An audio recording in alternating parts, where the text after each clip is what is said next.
नमस्कार साथियों, मैं हूं आपकी अपनी प्राची अधिकारी। आप देख रहे होंगे कि मैंने अपना मोबाइल ऐसे लगाया है क्योंकि मैं अब आपको कुछ सुनाने जा रही हूं। उसके बाद मैं आपसे बात करना शुरुआत करती हूं। ये कोलकाता का 66 नंबर वार्ड है। यहाँ का एमएलए जावेद अहमद खान है। काउंसिलर उसका बेटा है फयाज अहमद खान। और हिंदुओं को यहाँ से भगाता है और मुसलमान को बसाता है। उसका यही प्रोपोगंडा है। उन्होंने सुअर जैसा प्रोमोटर छोड़ के रखा है मुसलमान। वो लोग सब हिंदुओं का जमीन जोर जबरदस्ती खरीद के बिल्डिंग बनाता है और उसमें सिर्फ मुसलमान को रखता है, कोई हिंदू को अलाउ नहीं है बिल्डिंग में। ऐसे करते करते पूरा इलाका हिंदू विहीन हो रहा है। यहाँ तक तो आपने सुन लिया। ये एक व्यक्ति हैं कोलकाता से, इन्होंने अपनी आप बीती सुनाई है कि कोलकाता में कैसे हिंदू हर जगह से, इलाकों से हिंदू विहीन होते जा रहे हैं इलाके।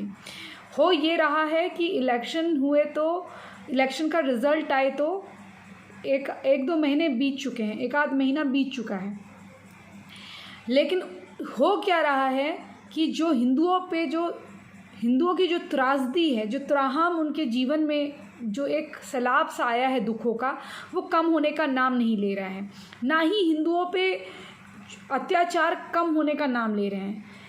ये एक सोची सच समझी रणनीति के तहत वहाँ पर ये कार्य करे जा रहा है कि इलाकों को हिंदू विहीन बनाया जा रहा है। कैसे? पहले वहाँ पर हमले करे गए, पहले तो रिज़ल्ट आने का इंतज़ार करा गया।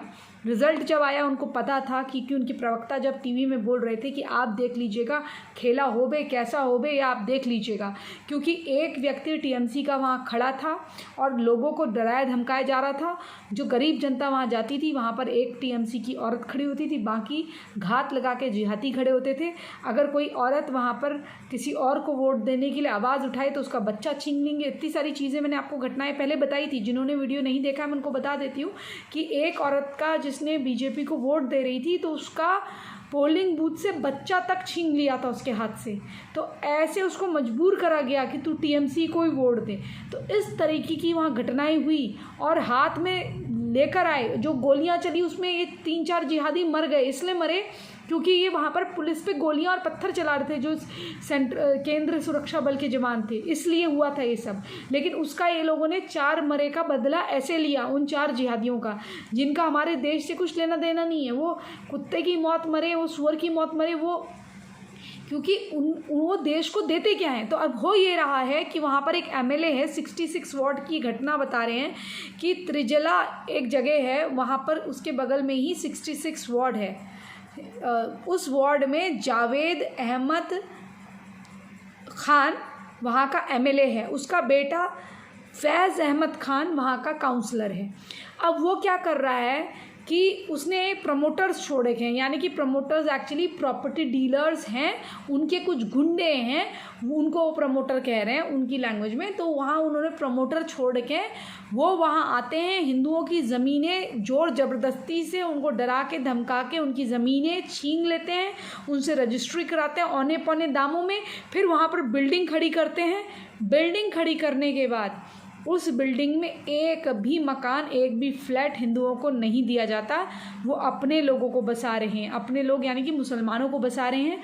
इस तरीके से धीरे धीरे वहाँ से हिंदू विहीन हो रहे हैं इलाके।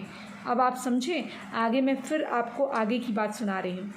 और मुमताज बेगम तो पक्का रंडी चौधरी है, उसका माँ का बोर, वो अपना कौन भताड़ के लिए कर रहा है पता नहीं।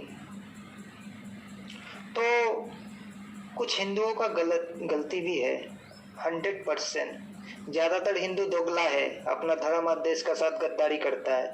लेकिन जिहादी सुअर कौम जो है एक साथ अपना माँ का भतार को वोट दिया है इस्लाम को बुलंद करने के लिए। यही है और कुछ नहीं। मुसलमान लोग किसी का नहीं होता है।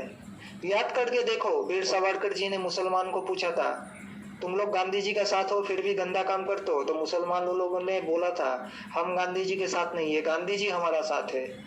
तो भारत में जितना पॉलिटिशियन है, किसी का साथ मुसलमान नहीं है, मुसलमानों का साथ पॉलिटिशियन है। जब तक मुसलमानों का काम करोगे तब तक ठीक है, नहीं तो सर कलम कर देगा। ये बात इनकी बिल्कुल सही लगी मुझे, जो इन्होंने आखिर में कहा कि मुसलमान पॉलिटिशियंस के साथ नहीं हैं, पॉलिटिशियंस मुसलमानों के साथ हैं। और वीर सावरकर जी ने जब मुसलमानों से कहा था कि तुम गांधी जी के साथ हो तो तुम एक गलत काम क्यों करते हो। आपको मल्लापुरम की भी घटना याद होगी, जिसको सैनिक विद्रोह कह के एक उसको ढांक दिया था, उस गलती को, उस इतने बड़े कांड को ढांक दिया था जब मल्लापुरम में हिंदुओं की हत्या हुई थी। एक हाथ में कुरान ली हुई थी, एक हाथ में तलवार की। अगर कुरान से नहीं माने यानी कि इस्लाम नहीं कबूला तो तलवार से काट दिए जाओगे। तो मल्लापुरम में कितने लोग कटे थे, लेकिन उसको क्या कहा गया, सैनिक विद्रोह। अरे कुछ सैनिकों ने विद्रोह कर दिया था और जब उनसे कहा गया कि उनका जो संगठन था उसके प्रेसिडेंट यानी कि अध्यक्ष जो थे वो गांधी जी थे, उनसे कहा कि तुम्हारे अध्यक्ष तो गांधी जी हैं, गांधी जी के वास्ते हमें छोड़ दो। उन्होंने कहा वो काफिर, वो गांधी हमारा अध्यक्ष नहीं हो सकता। तो ये जो बात ये कह रहे हैं भैया कि ममता बनर्जी ना जाने कौन से अपने बच्चों के लिए, कौन सी अपनी विरासत के लिए ये सब कर रही है, हमें नहीं मालूम। लेकिन इतना ज़रूर है कि उस औरत ने वो बिल्कुल इस्लाम को कबूल चुकी है और बिल्कुल सत्ता की इतनी लोभी हो गई है कि हिंदुओं को इस तरह से मराने का, इस तरह से उनकी लाशों में अपनी राजनीति सेकने का काम कर रही है। और जो उसके अगेंस्ट खड़ा हो रहा है, चाहे वो हिंदू ही क्यों ना हो, उनको वो कत्लो गारत करके वहाँ से मरवाने का काम कर रही है। ये वहाँ बंगाल में हो रहा है। आप और एक और आपको बता देती हूँ, वो जैसे सावरकर जी ने जब कहा उनसे, तो वो तो आपको मैंने बता दिया। तो ये किसी के नहीं होते, वो जो कह रहे हैं। और उन्होंने कहा कि ममता बनर्जी के प्रेम में उन्होंने ममता बनर्जी को वोट नहीं दिया, इस्लाम को बुलंद करने के लिए वोट दिया है। और आपको याद होगा मस्जिद से मौलाना कह रहे थे, एक मौलाना जो पहले बड़ी तारीफ़ कर रहा था कि इस इमाम को किसने मारा, इसने मारा, हिंदुओं ने नहीं मारा। बाद में उसी इमाम ने कहा, वो इमाम जो रेप केस में भी पकड़ा गया था, उस इमाम के ही शब्द हैं कि उवैसी के चक्कर में मत आना, इसके चक्कर में मत आना, ये वोट काटने आएंगे, इस्लाम के नाम पे केवल ममता बनर्जी को वोट देना। ये समझे आप, यानी कि उवैसी से सगा उनकी ममता बनर्जी थी। ये आप समझने की कोशिश करिए। फिर मैं आती हूँ एक और बात में। अभी कुछ ही दिन पहले एक ह्यूमन राइट कार्यकर्ता हैं, हमारे संपर्क रहते हैं। तो एक बुज़ुर्ग महिला हैं, उनका मैं नाम नहीं ले सकती हूँ, जैसे इन भैया का मैं नाम नहीं ले सकती हूँ। तो वो जो बुज़ुर्ग महिला है वो वहाँ लड़कियों का रेस्क्यू कर रही थी। रेस्क्यू ऑपरेशन मतलब लड़कियों को बचा के छुपा के ऐसे लाते हैं ना, रेस्क्यू कर रही थी। तो वहाँ उनके, ये 24 परगना की घटना की बात बता रही हूँ, वहाँ हिंदू लड़कियों के साथ क्या हो रहा है। और ये जिहादी बांग्लादेशी हैं, इनकी इतनी हिम्मत है, ये लड़कियों के साथ क्या कर रहे हैं। वहाँ सुबह लड़कियों को ले जाया जाता है 7 बजे, रात के 7 बजे 8 बजे लड़कियाँ वहाँ से उनको ले जाया जाता है। कार आती है या वैन आती है, उन्हें ले जाती है, पकड़ के ले जाते हैं। रात के 7-8 बजे से घर की उन एक या 2 लड़कियों को ले जाया जाता है, किसी भी घर से चुन लेते हैं, ले जाया जाता है जिन्होंने बीजेपी को सपोर्ट करा था उस एरिया का। उसके बाद उनको ले जाया जाता है। ले जाने के बाद रात भर 150 लोग उनका बलात्कार करते हैं। सुबह 7 से 10 बजे के करीब उनको छोड़ा जाता है। वो लड़कियों को जब लाया गया है, उनको किसी तरह से उनको जब चुपचाप से लाया गया, रेस्क्यू कराया गया है, तो वो लड़कियों ने कहा हम पुलिस के पास जा नहीं सकते, क्योंकि पुलिस जब हम कंप्लेन करेंगे तो उनको बुलाएगी, फिर उनको कुछ नहीं कहेगी, उनको फ़ोन चला जाएगा कि तुमको ये करा गया। वहाँ का एक लोकल नेता है वो सब करा रहा है। तो फिर बाद में उनके घर में जाया जाएगा, उनके घर वालों की हत्या कर दी जाएगी, उनको मार दिया जाएगा। ऐसे कितने लोगों के साथ हो रहा है। फिर उनके जनांग में रॉड वॉड डाल दी जाएगी। जो आप बाहर की घटनाएं सुनते हैं ना, ये भारत में हो रहा है। ये तो मैं आपको पहले से कह रही हूँ ना, भारत में ये सब हो रहा है, आप लोग अनजान हैं। और मुझे जैसे एक घटना पता चली तो मुझे लगा मुझे ये आपको बताना चाहिए। ऑलरेडी श्री राम के मंदिर के मुद्दे पर मुझे बहुत रोना आ रहा था, लेकिन कि ऐसा क्यों हो रहा है। ये मेरे आराध्य के साथ नहीं, ये आराध्य के जो बनाए हुए लोग हैं उनके साथ भी ऐसा कर रहे हैं। इतना इस भारत में पाप अपने चरम पर है। उन लड़कियों के साथ 50 से 100 लोग रोज़ बलात्कार करते हैं, और अगर वो खून में सुबह आती हैं, उनको फेंक दिया जाता है। उन पे एक चादर वो खुद डालने लायक हैं तो खुद डाल लेती हैं, वरना घर वाले जब उनको झाड़ियों में फेंक के जाते हैं तो घर वाले उनको ऐसे घसीटते हुए लेकर आते हैं। और उन औरतों ने क्या कहा पता है आपको? जब उन्होंने कहा मैं पार्टी में बात करूँगी तुम्हारे लिए, बोली दीदी कोई पार्टी नहीं दीदी, छोड़ दो पार्टी वार्टी, बहुत हो गया, हमने बहुत झंडा उठा लिया, ना हमें बीजेपी करना है ना हमें कोई भी पार्टी करनी है, हमें कुछ नहीं करना है दीदी। या तो एक काम करो, हमारे पास जहर खाने की भी पैसे नहीं है, हमारा घर से सब सामान उठा चुके हैं, हमारे माँ बाप को मार चुके हैं, सिर्फ या तो हमें 2 गोली ला के दे दो जिससे हम जहर खा लें, या फिर एक काम करो कि हमें किसी तरह से कहीं और भेज दो दीदी, हमें बस एक वक्त का खाना भी दोगी तो चलेगा, जो काम कहोगी घर के अंदर कर देंगे दीदी, हम बाहर भी नहीं जाएंगे।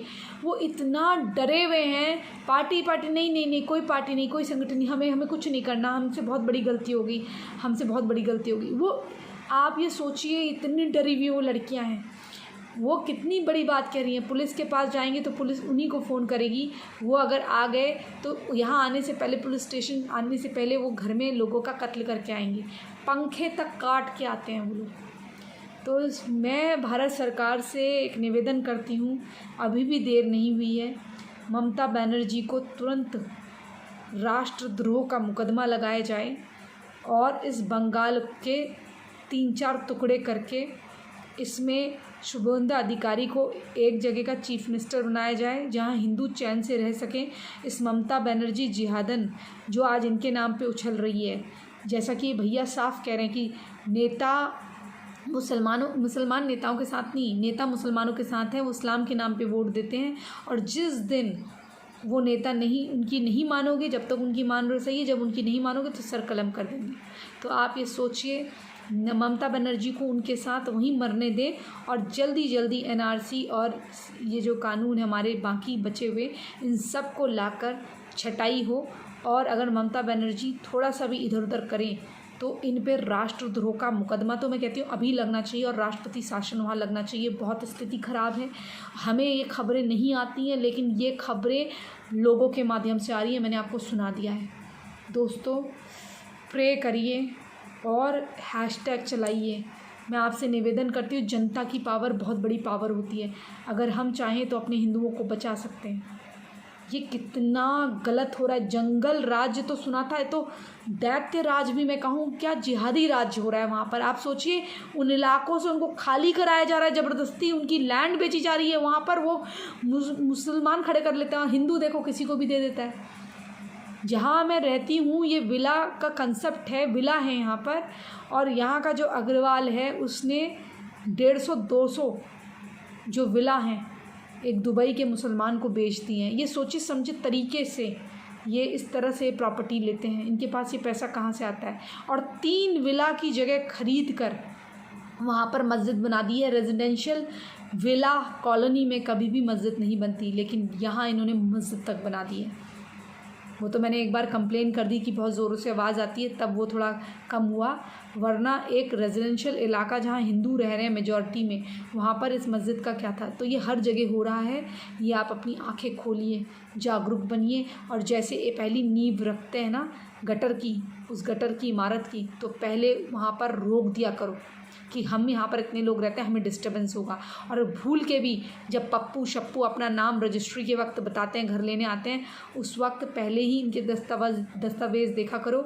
और किसी अननोन आदमी को प्लीज़ थोड़े से लालच के लिए वो जगह ना बेचें, क्योंकि वो आपकी बेची हुई ज़मीन थोड़े से प्रॉफिट के लिए आने वाले हिंदुओं का काल बनती है। जो नई जनरेशन आती है, जो वहाँ पर जनरेशन होती है, उसका काल बनती है। प्लीज़ अपने हिंदुओं के पतन का कारण थोड़े से लालच के लिए ना बने। नमक के साथ रोटी खाई जा सकती है, लेकिन अपना धर्म, अपने संस्कार भूल के, और अपना स्वाभिमान और अपनी घर की लड़कियों का, अपनी स्वयं की पत्नी बच्चों की इज्जत को लुटता हुआ देख आप कैसे चैन से जी पाओगे। इसी संदेश के साथ कि आप अपनी अंदर की अंतरात्मा को जगाएं, थोड़े से लालच के लिए ना बिकें, केवल आने वाले समय पर अपनी हिंदू सरकार चुनें। किसी ब्राह्मण, क्षत्रिय, वैश्य, शूद्र इसके उसमें ना आए। हम सब भगवान के बच्चे हैं, सनातनी हैं, हमें सनातनी होने पे गर्व हो। कोई भी वर्ण गाली नहीं है। इसी संदेश के साथ मैं प्राची अधिकारी आपसे विदा लेती हूँ, ये सोचते हुए कि आप थोड़ा सा इस ओर ध्यान देंगे और भारत को, इस भूमि को अंतर्राष्ट्रीय अतिक्रमणकारियों, जिहादियों के, आक्रांताओं के हाथों बिकने से बचा लेंगे। जय जय हिंद, जय जय भारत, वंदे मातरम।